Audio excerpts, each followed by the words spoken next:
and then we will keep it moving to the atomweight kickboxing women's title fight, where we saw Petjija, the Queen, defeat Kana Morimoto.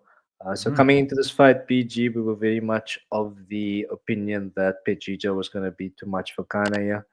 She Yeah. was at the end of the fight, but I think Kana made it quite competitive, especially in the earlier rounds. Mm, She was mm. doing a very good job closing distance and landing on Petjija. So yeah, from a more X's and O's technical Yeah. standpoint, PG, what can you tell us here? Well, I mean, I did say that Kana's way that she can make the fight in her favor is to do the zombify effect, which is what she does. I use the word zombify effect because it literally resembles that. It's almost like she's just, you can shoot her amount of times. If we don't shoot her in the head, she's not going to die and she's just going to walk you down the whole time. And that's what Kari Matamoto does her whole career. And that was going to be a style that could hold a lot of fighters. But Pajija is not 30 plus years old. Pajija is a spring chicken. She's 23. You're gonna have to do more than that to make her tired. You're gonna have to do a lot more than that just to get her out of there, right? So Karin Morimoto was closing the distance, fighting in short quarter combat, and that's what I think was the keys to victory for her. Was she able to maintain it for 5 rounds? Possibly. But Gigi as the champion, she was able to navigate around that. And she's able to utilize a lot more body kicks. She keeps a little bit more, step out. And I think Patricia hits a bit harder as well than Kani Morimoto. Because whenever Kani Morimoto would come in and throw a jab, Patricia will jab same time as at the, maybe throw a right hand through Marimoto's jab and just keep, like you mentioned, later into the rounds, just starting to utilize a lot more of the hard kicks and like really stop Kanemoto's movement. I thought maybe they were going to get the finish, but we didn't, unfortunately. That's because Marimoto's conditioning is really good. It's hard to knock her out. And Pajicha, for me, I can't see anyone beating her. I just can't see anyone beating her right now. I think she's at the prime, not even at the prime yet. She's just at this she's just got this a specimen of a body that's built well for the women division. She's pulled out really well. She's strong, good conditioning. She can fight the 5 rounds without not really getting too exhausted.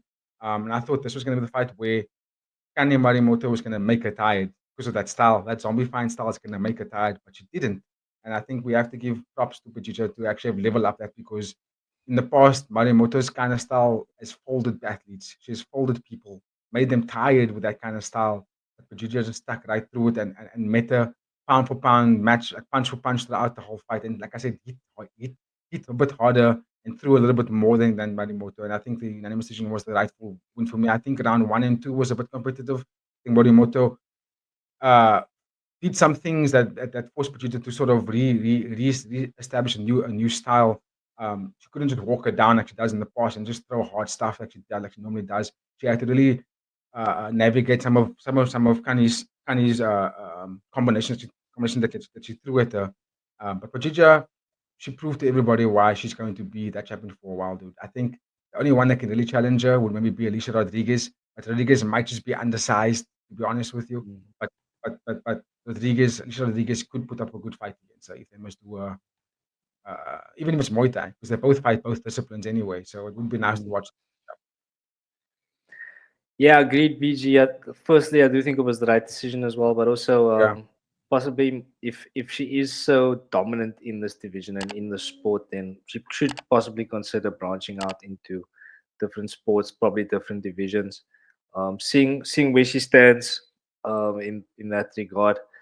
But yeah, BG, any final thoughts on this one, bro? I don't know if she can go out into other divisions. Atomite seems to be the division where it's maxed out for the women in one championship.